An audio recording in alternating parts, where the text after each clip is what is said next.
राधा वल्लभ श्री हरिवंश। राधे राधे दोस्तों, welcome back to my channel my life with Gopala. आशा करती हूँ हमारे प्रिया प्रीतम जी की कृपा से आप सब अच्छे होंगे।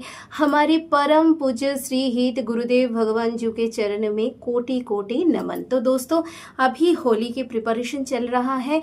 कल होली का दहन है। कल क्या, आज ही हो गया है ऑलमोस्ट। उदया तिथि के हिसाब से कल है। मैं रात भर जग के काम कर रही हूँ और अभी शायद 2 बज चुका है। दोस्तों, यहाँ पर देखिए, मैंने जो मिट्टी के दिए हैं उसको मैंने पानी में भिगो के ऐसे पूरा वाटर सोक करा लिया है, क्योंकि इसमें मैं रंग भर रही हूँ। दिखा रही हूँ आप लोगों को, रंग भर रही हूँ दोस्तों। एक पिंक हो गया, एक येलो हो रहा है। और ये ऐसे दिया जब पूरा पानी सोख लेता है ना, तब इसमें ज़्यादा रंग भी नहीं लगता है। और इसके अंदर अगर तेल भर के भी आप जलाओगे तो तेल बहुत देर तक टिकता है।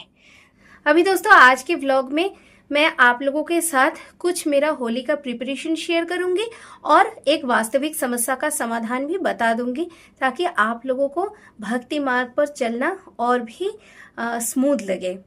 एक साइड पे होली का प्रिपरेशन चल रहा है और मैं आप लोगों के साथ शेयर कर देती हूँ कि जितने भी स्वरूप में प्रियाजू और लालजू गृह मंदिर में विराजमान हैं, उनको मैं कैसे श्रृंगार करने वाली हूँ होली का दहन पर, और होली के दिन मॉर्निंग का श्रृंगार कैसा रहेगा। दोस्तों, मैं ना पहले बहुत थक जाती थी, क्योंकि पता नहीं श्री जी की कृपा से इतने सारे स्वरूप में श्री जी और लालजू घर पर आ तो गए, पधार तो चुके, पर सबको प्रॉपरली श्रृंगार करवाना, नित्य स्नान सेवा देना, ये बहुत मुझे हौच-पौच लगता था।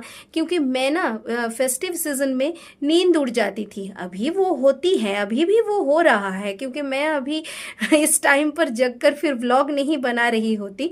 मेरा ऑलमोस्ट नींद उड़ जाता है कि मैं क्या पहनाऊं, सबको मैं सही तरीके से सेवा निवेदन कर तो पा रही हूँ, ये सब मेरा एक बहुत हेडेक का कारण बन जाता था। फिलहाल मैं इतनी परेशान नहीं होती हूँ, क्योंकि मैं पहले से प्रिपरेशन लेकर रखती हूँ। जैसे मैंने आज भी एक पूरा बास्केट बना लिया है, कल कौन सा पोशाक धारण कराने वाली हूँ, कैसी कैसी ज्वेलरी धारण करेंगे सब, और परसों भी मॉर्निंग में, मतलब होली के दिन मॉर्निंग में कौन सी ज्वेलरी और पोशाक धारण करेंगे, सब ये मैंने पहले से डिसाइड कर लिया है। 11th मोमेंट पर मुझे जाके कुछ ना कुछ मिलता है, जिसके साथ मुझे कुछ ना कुछ कारीगरी करना पड़ता है। शायद श्री जी की यही कृपा होगी। तो दोस्तों, आइए मैं कैसे इंतजाम करके रखी हूँ आप लोगों के साथ शेयर कर दूँ। ये जो बास्केट है नीचे, इस बास्केट में सबका पोशाक मैंने ऐसे करके रखा है, रेडी करके। और पहले मैं दिखा दूं, ये जो मोती बंगला है, होली के दिन शाम को जब हेवी श्रृंगार धारण करेंगी मेरी लाडो रानी और मेरे लड्डू बाबू, तब दोनों मोती बंगले पर विराज करेंगे, मोती बंगले में विराज करेंगे। ये मोती बंगला राधाष्टमी में मैंने लाडो रानी को उपहार के हिसाब से दिया था, और मोती बंगला इनॉग्रेशन नहीं हुआ है, क्योंकि उष्णकाल खत्म हो गया था और मैंने विराज नहीं कराया था। तो होली का मौका है और ऑलमोस्ट उष्णकाल शुरू भी हो रहा है, तो मैंने होली का दिन धार्य किया है मोती बंगला मोती बंगले में विराज कराने के लिए। होली का दहन के समय मेरे वनमाली जी, वनमाली सखा ये धारण करेंगे और वृंदावनेश्वरी ये धारण करेंगी।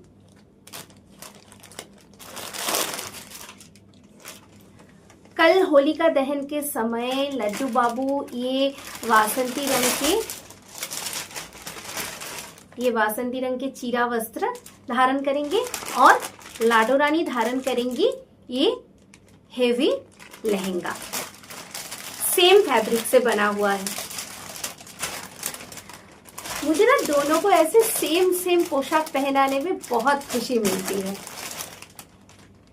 ये जो सफेद कलर का वस्त्र का पूरा सेट आप लोग देख रहे हो, ये मैं होली के दिन मॉर्निंग में 14 मार्च मॉर्निंग में मेरे युगल सरकार को धारण कराऊंगी। मेरी श्रीमती जी और श्रीश ये धारण करेंगे। इसमें धोती, वागाजी, पटका, लहंगा, चोली और ओढ़नी है। मैंने ऐसा कुछ धोती का सेट रेड एंड व्हाइट में ये येलो में, ऐसा एक ऑरेंज में रखा हुआ है निकाल के। मुकुंद बाबू को जरूरत पड़ सकती है और ये स्पेशली मेरे नरसिंह महादेव के लिए है। मैं खुद भी यहाँ पे नहा कर बैठी हूँ दोस्तों, और पोशाक भी सब शुद्ध किया हुआ है। फिर से मैं एक बार गंगाजल के छींटा लगाकर शुद्ध कर लूंगी जब मैं धारण कराऊंगी, ठीक उससे पहले। तो फैब्रिक्स मैंने लिया था ना दोस्तों, ये येलो में, ये व्हाइट में, ये मैंने ये सब यहाँ पे क्यों निकाल के रखा है दोस्तों, क्योंकि धोती पहनाने के लिए जरूरत पड़ने वाली है। श्याम सुंदर लल्ला भी शायद एक बार तो धोती पहनेंगे ही होली के दिन, और उनका बना बनाया जो रेडी टू वेयर धोती है वो तो आ ही गया है शाम के टाइम के लिए। जब होली खेलेंगे तब लाडो रानी ऐसा ब्लू पोशाक धारण करेंगी। ये पूरा होली छाट वस्त्र है दोस्तों, होली छाप वस्त्र, छीटा वस्त्र जिसको बोला जाता है। और लड्डू बाबू ये पोशाक धारण करेंगे येलो कलर का।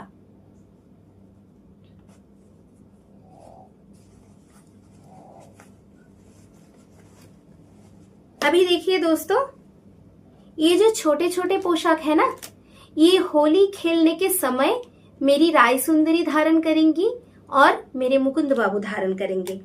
और नित्यानंदिनी मेरे पास है ना, मेरे भाई की बहू नित्यानंदिनी, उनको इन दोनों में से किसी भी एक पोशाक में मैं सजाऊंगी होली खेलने के समय, मैं डेकोरेशन के लिए लगाऊंगी। ऐसा है। लल्ला सारे सखाओं के साथ बैठकर भोजन कर रहे हैं। होली के दिन मॉर्निंग में सबको मैं हल्का फुल्का ज्वेलरी धारण कराऊंगी। दोस्तों आप लोगों को उस दिन दिखाया था ना कि मैंने बहुत सारे पॉम्पॉम्स मंगवाया हुआ है, तो एक बड़ा माला ऐसे मैंने बना लिया है और एक छोटा माला ऐसे बनाया है। होली खेलते समय लल्ला कंठ में धारण करेंगे, या तो फिर ये एक सुंदर और बड़ा कमलकली माला है, लल्ला भी धारण कर सकते हैं, मेरे बांके बिहारी जी भी धारण कर सकते हैं। ऐसे बहुत छोटे छोटे माला भी मैंने लिया हुआ है। ये वाला माला लाडो रानी लड्डू बाबू भी धारण कर सकते हैं, और वृंदावनेश्वरी मेरे वनमाली सखा भी धारण कर सकते हैं। साथ में ऐसा कमल छड़ी भी है, दिखा रही हूँ आप लोगों को निकाल के।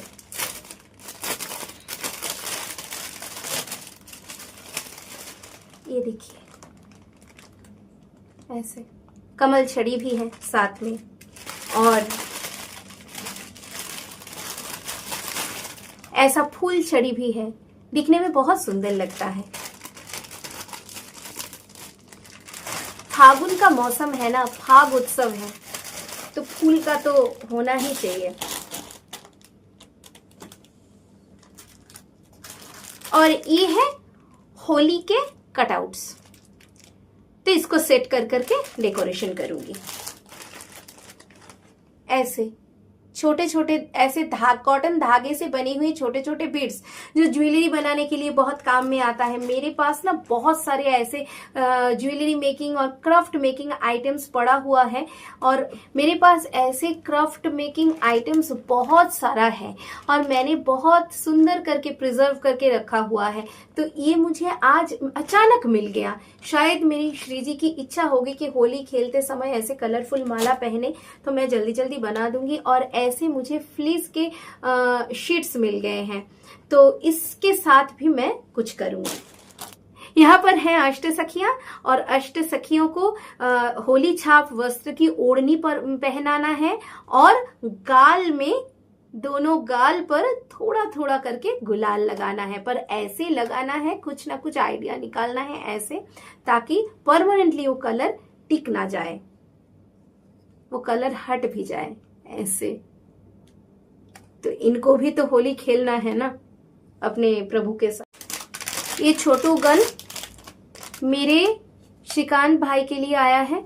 लल्ला के हाथ में भी बंदूक रहेगा, श्रीकांत भाई के हाथ में भी बंदूक रहेगा, पता नहीं क्या होगा। और ये कुछ होलिका दहन का सामान है। ये काउडंग केक्स हैं ऐसे। कितना सुविधा हो गया है ना अभी दोस्तों, ऑनलाइन में सब कुछ मिल जाता है, बाजार में घूमना नहीं पड़ता है। पहले बाजार में घूमना पड़ता था, अभी ये सब घर बैठे हम लोग मंगवा सकते हैं। पूजा पाठ भी कितनी आसान हो गई है हम लोगों के लिए। ये नवग्रह लकड़ियाँ जो होलिका दहन के समय कल जरूरत पड़ने वाली है, ये भी मैंने मंगवा लिया है। साथ में ये है नारियल और इसके साथ ये है मूली। तो इस बार होलिका दहन यहीं पे होगा और करेंगे कौन? श्याम सुंदर लल्ला। तो श्याम सुंदर लल्ला के लिए होलिका दहन का ये अरेंजमेंट देखिए दोस्तों, ये मैं घर में बनाने वाली थी, वैक्स लाकर घर में ही बनाने वाली थी नवग्रह लकड़ियों के साथ, पर जब बना बनाया ये मिल गया और इतने सुंदर से ये सब करके डेकोरेट किया हुआ मिल गया मुझे, तो मैंने मंगवा लिया। ये भी मैंने ऑनलाइन से ही खरीदा है और मुझे बहुत ज़्यादा पसंद आया है। एक्चुअली ये कैंडल है दोस्तों, देखिए यहाँ पे बाती लगा हुआ है, बहुत सुंदर है। जैसे मैंने व्लॉग में पहले भी बताया था कि जो लोग भक्ति मार्ग पर चल रहे हैं वो प्याज लहसुन वर्जित भोजन करेंगे। प्याज लहसुन अगर भोजन में हो तो वो भोजन ग्रहण नहीं करेंगे। अभी गुरुदेव भगवान का सत्संग सुन रही थी, वो तो हम सभी को श्रवण करना ही होता है। अच्छा, यहीं पर आप लोगों को बता दूं कि सत्संग आप लोग राधा केलीकुंज ऐप डाउनलोड कर लीजिएगा और राधा केलीकुंज ऐप में रेगुलर सत्संग का लिंक चला आता है, वहीं से आप लोग YouTube में विजिट करके देख सकते हैं। तो गुरुदेव, तो हमारे पूज्य गुरुदेव भगवान के पास एक शिष्य आए थे, एक वैष्णव जन आए थे जो स्टूडेंट हैं और उनको मजबूरी में, बेचारे स्टूडेंट हैं, उनको हॉस्टल में रहते हैं, उनको बाहर का खाना, कैंटीन का खाना, फूड स्टॉल का खाना खाना पड़ता है। बेचारे क्या करें, जब घर से बाहर रहेंगे और हॉस्टल में रहेंगे तब हमेशा सात्विक भोजन मतलब प्याज लहसुन वर्जित भोजन मिलना पॉसिबल नहीं होता है। तो वो बोल रहे थे कि मैं बहुत ही गिल्टी फील करता हूँ, मैं दोषी फील करता हूँ, तो मैं दोष मुक्त कैसे हो पाऊँ। तो उनको मजबूरी में ये ग्रहण करना पड़ रहा है। इसी के लिए गुरुदेव भगवान जी ने एक सल्यूशन बताया है, जो हम घर में श्री जी लालजू को भोग निवेदन करते हैं वो तो महाप्रसादम बन जाता है। अभी जिनके घर में श्री जी लालजू हैं या तो फिर छोटे गोपाल जी भी हैं, उनके घर में काजू किशमिश बादाम अखरोट मतलब ड्राई फ्रूट्स जो छोटे होते हैं और कैरी करना इजी होता है, इस सब का भोग लगता ही रहता है। तो जी ने यही सजेशन दिया कि आप कुछ प्रसादम, चाहे किशमिश हो जाए, चाहे काजू हो जाए, चाहे बादाम हो जाए, कुछ भी हो, छोटा मतलब आकार का कोई प्रसादम हो जिसको कैरी करना सुविधाजनक हो, वो अपने साथ आप कैरी करिए। और जब भी आप बाहर तमोगुनी पदार्थ मिलित भोजन मजबूरी में आकर पा रहे हैं, तब उस प्रसादम को उस भोजन के साथ मिला लीजिए। प्रसादम का जो महत्व है, प्रसादम का जो गुण है, उससे तमोगुण विनष्ट हो जाता है और वो सात्विक भोजन में परिवर्तित हो जाता है। पर दोस्तों यहाँ पे एक रिक्वेस्ट है, कभी भी अपने रसना तृप्ति के लिए या फिर मन के वासना तृप्ति के लिए हमें प्याज लहसुन वाला खाना नहीं खाना चाहिए। प्याज लहसुन कोई हानिकारक पदार्थ नहीं है। प्याज लहसुन में तमोगुण है। तमो यानी कि तमस जो शब्द है उससे तमो गुण का उत्पत्ति हुआ है। तमस यानी अंधकार, तमस यानी रात्रि, तो उससे बुद्धि विनष्ट होता है, उससे हमारी चिंतन के ऊपर प्रभाव पड़ता है। हमारा जो सत्व गुण है, हमारा जो सात्विक गुणावली है, वो विनष्ट हो जाता है दोस्तों। तो आज का व्लॉग मैं यहीं पे खत्म कर रही हूँ दोस्तों, क्योंकि आप लोग देख ही रहे हैं इतना सब कुछ लेकर मैं बैठी हुई हूँ और अभी सुबह होने वाली है। मैं शायद नहाऊंगी अभी और फिर से सेवा में लग जाऊंगी। तो दोस्तों आज बस यहीं तक, फिर से आप लोगों के साथ होलिका दहन का व्लॉग और होली का व्लॉग बैक टू बैक आएगा और आप लोगों के साथ मैं बहुत सारा बातचीत करने की भी चेष्टा करूंगी और कुछ ना कुछ वास्तविक समस्या का आप लोगों का समाधान करने की भी चेष्टा करूंगी। तो आज का व्लॉग बस यहीं तक दोस्तों। राधे राधे। आप सबको होलिका दहन की भी हार्दिक शुभकामनाएं और होली की भी हार्दिक शुभकामनाएं। राधा वल्लभ श्री हरिवंश। राधे राधे।